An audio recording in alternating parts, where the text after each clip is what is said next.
Hello, my name is Mike and this is the home of Guns and Horsepower. And in today's video, I'm going to be working on a 2016 GMC Denali 2500 HD. I'm going to be doing the front brakes. This truck tows a pretty big boat, so the brakes are pretty worn. There's a bit of wobble and we got a lot of brake fade.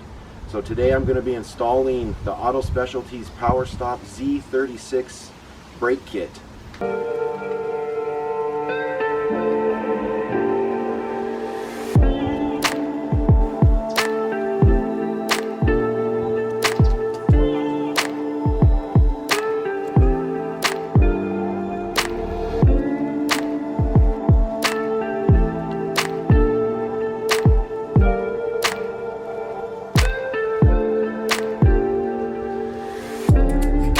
Alright, I'm here with the Power Stop Z36 brake kit. Let's go ahead and open this up.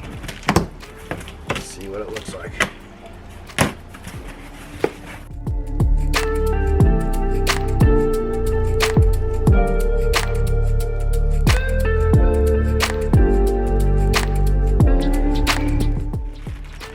them out of the plastic. Definitely some nice looking rotors. Up there, very heavy. All right, very nice. Now these are the Auto Specialties Power Stop Z36 kit, which is the cross-drilled and slotted rotors. So it's an upgraded kit. I've been using Power Stop brakes for about 20 years now. I have them on my Mustang Cobra. I put them on my wife's Lexus. I don't have the cross-drilled and slotted, wasn't necessary for that SUV, but very good quality, fair price, and they definitely last a long time. There we go. Comes with not necessarily hardware, but some new rubber boots. We got the Extreme pads in here, Power Stop Extreme. Oh, another one of these heavy rotors to fish out. Alright, so here we go. We have the Power Stop Extreme. This is the Z36 kit for the, I guess it'd be Chevy and GMC Sierras Denali's 2500. This is a 2016. You can see the rotor there. Definitely a nice looking rotor. Cross-drilled and slotted. Comes with an Extreme severe duty truck and tow brake pads. We got the hardware and some rubber grommets. So let's go ahead and get this installed on the truck. Alright, now before anybody goes busting my chops for using a 3/8 impact with the non-impact sockets and the extensions, it's all I got. It works. I don't do this very often, so the tool definitely gets the job done. I know I should be using a 1/2 inch, but I don't work on trucks like this very often.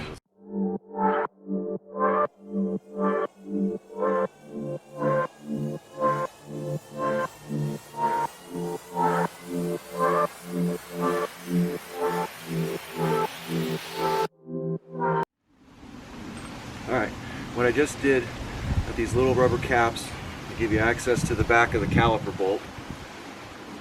Pop those off. I broke the bolts free to remove the caliper from the bracket. You're going to need a 10mm hex for those bolts.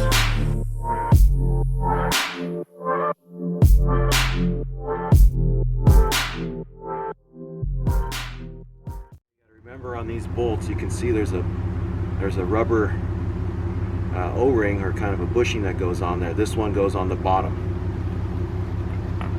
And the kit came with new rubber bushing for that as well.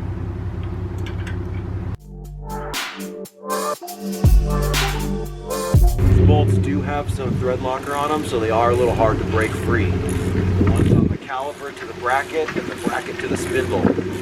The bracket to the spindle is extremely difficult. That's torqued at 174 5 foot-pounds. That one you're going to need a good breaker bar to get that one free.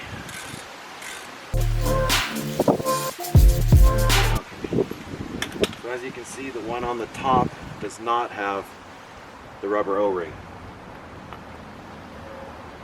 So now that we have the bracket loose,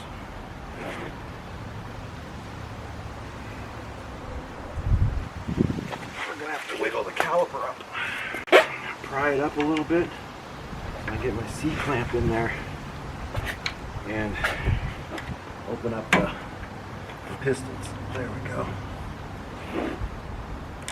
The bottom broke free and now the top. Okay, you're not going to be able to walk this out as it is. There's little tabs here on the center of each pad. So the disc is around that. So you're going to have to open them up just a little bit. And that's what I have this C-clamp here for.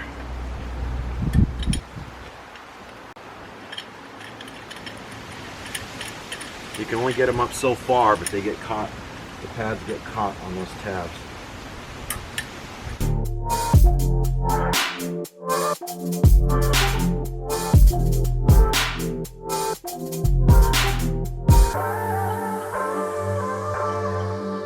This is to get the bracket off of the spindle. It's a 21 millimeter, and like I said, these are torqued down a lot. So it's going to take a lot to break these free. Oh, that was much easier than the other side. All right.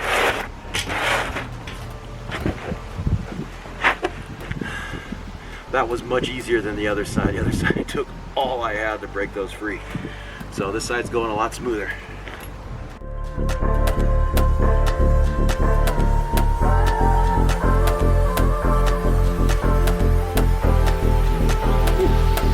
Yeah, the one pad on there, a lot thinner than the other ones.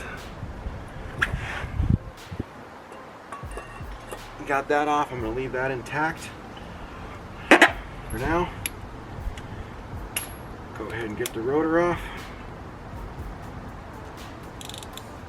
This here is a Torx 30 to get the retainer screw off of the rotor.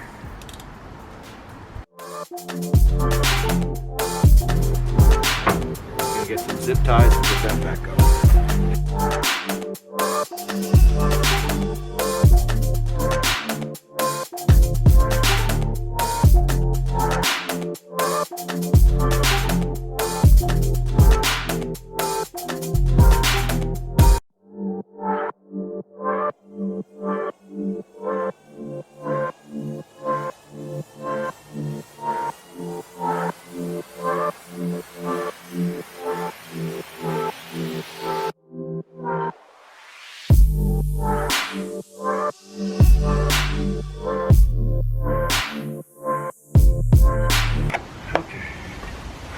Now it's time to swap out the pads.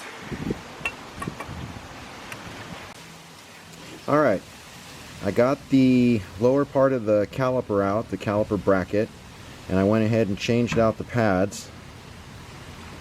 I had it all set up to film that, but realized I didn't hit record. So sorry I didn't get a video of that. But as you can see here, it's got these clips. So you pull out the new one, the old ones, the kit comes with them. One, let's see if I can get them here. Okay, so one goes like that with this part on the outside, so you can see here. Same with that, and on the other side it goes on the outside. The kit comes with a little bit of like grease, high temp ceramic silicone brake lubricant. And you put it in here. It helps facilitate with the pads sliding and helps keep them sliding smoothly. And then later on, I just wiped a little excess there, but I'm going to put it around here where the actual piston grabs as well. So now that the new pads and hardware is installed, let's go ahead and get it back on the rotor.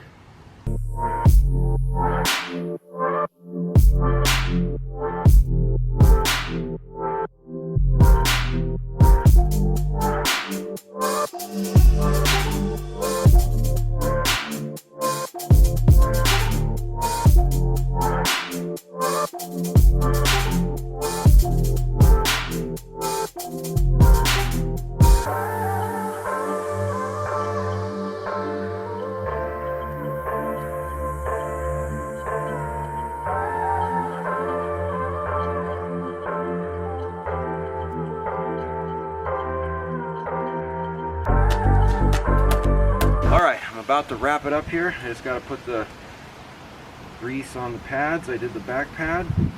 I'll show you just the part that these parts touch. Especially around here. I don't know if you can see it, but that's that little tab I was talking about, and those little knobs. So you have to press the pad a little bit before you could slide them off, or press the caliper, I mean. And get some more on this side.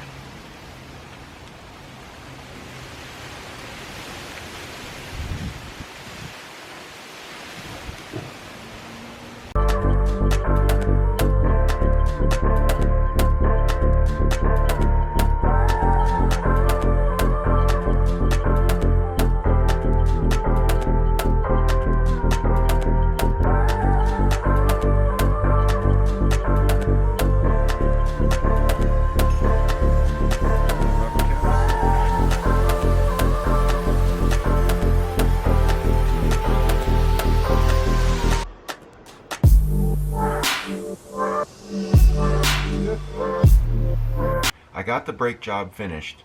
The weather was not cooperating, so I couldn't get all the shots I wanted to. I actually didn't get a very good final shot of the finished product. It started raining really hard, and I had to bring it in because I couldn't keep the camera covered. But there's one more thing I wanted to discuss about the brake job, was the brake pad breaking in procedure that was provided to me by Power Stop. They actually put it right on the lid of the box here. I'm going to go ahead and put it up there so you can check it out. Starts off with 5 aggressive decelerations from 40 miles an hour down to 10 without coming to a complete stop, and then you do 5 moderate decelerations from 35 miles an hour down to 5, also without coming to a complete stop.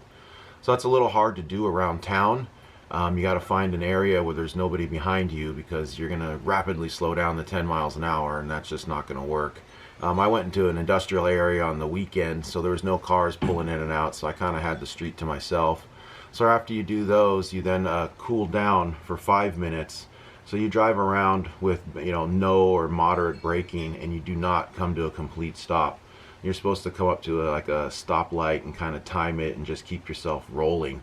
Now, it's a little difficult to do, but it breaks in the pads and rotors properly, so you won't get any warpage over time. Alright, well, I hope you found this video useful and informative. Once again, thank you very much for watching. Please browse the channel and subscribe.